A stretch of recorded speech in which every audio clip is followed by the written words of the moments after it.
नागपूर शहर दिवसेंदिवस प्रगती करत आहे, मात्र महिलांच्या टॉयलेट बाथच्या बाबतीमध्ये अजूनही शहरात सुधारणा नाही आणि त्यासाठी सिटीजन फोरम रस्त्यावर उतरल्याचं चित्र आपल्याला पाहायला मिळते। सिटीजन फोरमच्या वतीने या ठिकाणी हातात बॅनर पोस्टर घेऊन या ठिकाणी प्रदर्शन केलं जात आहे आणि महत्त्वाचं जर बघितलं तर या ठिकाणी आपण बघू शकतो की स्मार्ट सिटीच्या स्वच्छतागृहाचे काय अवस्था आहे ते सुद्धा दाखवण्याचा प्रयत्न या ठिकाणी फोटो लावून करण्यात आलेला आहे। एकंदर म्हणजे महानगरपालिकेच्या परिसरामध्ये जे टॉयलेट आहेत त्या टॉयलेट पुरेसे नाही आणि त्याच मुद्द्याला धरून हे आंदोलन या ठिकाणी केलं जात आहे। हे या सगळ्या आंदोलनामध्ये ॲडव्होकेट स्मिता सरोदे सुद्धा सहभागी झाले। मॅडम, काय सांगाल, महिलांच्या टॉयलेटसाठी आंदोलन करावं लागतं आहे एवढा मोठं? बघा कसं आहे की हे आंदोलन खूप जुनं आहे। इनिशियली आम्ही एक PILच्या स्वरूपात पण इकडे हायकोर्टला PIL दाखल केलं होतं। त्यामध्ये ईस्ट वेस्ट नॉर्थ साऊथ सगळ्या स्लम एरियामधले आम्ही सर्व्हे करून आणि स्वतः पर्सनली व्हिजिट करून आम्ही तिथले फोटोग्राफ्स काढून त्या आधारे सर्वेच्या आधारे आम्ही PIL दाखल केलं आणि त्यामध्ये इतके गलिच्छ ते टॉयलेट्स आणि ज्या वस्त्यांमध्ये टॉयलेट्स आहे टॉयलेट्सचा वापर कोणीच करत नव्हते, फक्त त्याच्या समोर हे करत होते, येऊन घाण करत होते, म्हणजे त्यांची मुलं म्हातारी सगळेच। आणि काही वस्त्या अशा आहेत की तुम्हाला जवळजवळ 2 किलोमीटर वगैरे जावं लागतं तेव्हा कुठे स्वच्छतागृहाची व्यवस्था आहे। तर आजारी व्यक्ती आहे घरात किंवा प्रेग्नंट लेडी आहे त्या मग फोर्सफुली त्यांना तिकडेच करावं लागतं वॉशरूमचा वापर आणि मग त्याच्यामुळे काही बिमाऱ्या आपल्याला पसरलेल्या दिसतात।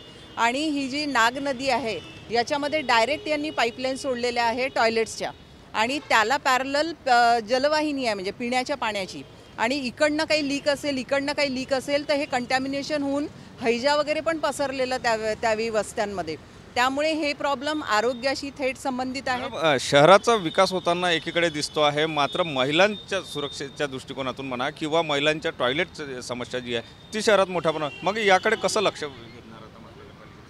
बघा कसं आहे, आरोग्याची समस्या आणि सुरक्षिततेची समस्या म्हणजे सुरक्षिततेला धरून आता तुम्ही बोलले तेव्हा मला आठवलं की इथे कोल माईन्स जी आहे उमरेडला, तिथे एक महिला जेव्हा काम करत होती ती इव्हिनिंग शिफ्टमध्ये काम करत होती आणि पावसाळ्याचे दिवस होते, फक्त वॉशरूमची सुविधा ऑफिसमध्ये नसल्यामुळे तिला जावं लागलं 1.5 किलोमीटरवर असंच तट्टे बांधून केलेलं जे वॉशरूमची व्यवस्था होती तिथे। आणि तिथे गेल्यानंतर म्हणजे हे जे ड्रायव्हर्स आणि क्लीनर्स आहेत ट्रकचे यांनी सामूहिक बलात्कार केला, तिच्या डोक्यावर दगड मारून आणि तिचे डोळे फोडून तिला विटनेसेस ओळखू यायला नाही पाहिजे असा प्रयत्न केला। नंतर ती हॉस्पिटलाइज झाली, मेली। म्हणजे खुनापर्यंत ह्या गोष्टी जेव्हा जातात की वॉशरूमची उपलब्धता नसणे, आरोग्याशी तुम्ही खेळ करताय, तुम्ही त्यांच्या सुरक्षिततेशी खेळ करताय आणि मार्केटमध्ये येणं हे स्वाभाविक आहे। पुरुष आहे महिला आहे, पुरुषांना तेवढी गैरसोय होत नाही जेवढी महिलांना होते।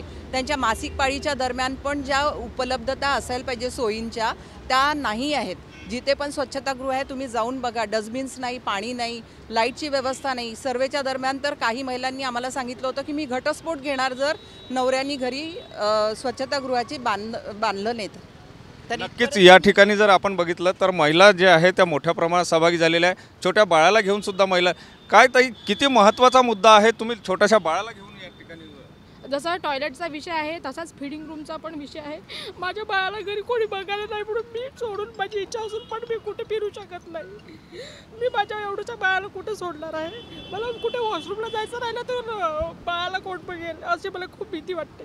आणि म्हणजे आता G20 परिषद आहे, इतकं शहराला चमकवण्यात येत आहे, तर माझा नागपूर प्रशासनाला एकच सवाल आहे की जे परदेशी पाहुणे आपल्याकडे G20साठी येणार आहेत ते कुठे जाणार आहे टॉयलेटला? आणि लवकरात लवकर त्यांनी जशी टॉयलेटची म्हणजे त्यांनी व्यवस्था करावी त्याचप्रमाणे त्यांनी फीडिंग ग्रुपची पण व्यवस्था करावी। आता जे आमदार आहेत आपल्या अहिरे मॅडम, त्या आपल्या बाळाला घेऊन गेला होता, त्यांचा म्हणजे सगळ्यांनाच माहिती आहे की त्यांच्यासाठी जर आमदार महिलेसाठी जर कोणी व्यवस्था करू शकत नसेल तर आमच्यासारख्या सामान्य महिलांनी कुठे जायचं? नक्कीच या ठिकाणी महिलांचा मुद्दा जो आहे तो मोठा मुद्दा आहे आणि बाळाला घेऊन ही महिला या ठिकाणी आली आणि त्यांच्या डोळ्यामध्ये अक्षरशः अश्रूसुद्धा पाहायला मिळते आहे। त्यावरून दिसून येते की महिलांच्या या प्रसाधनगृहांचा मुद्दा किती महत्त्वाचा आहे। कॅमेरामन साईसह सुनील ढगे, TV9 मराठी, नागपूर।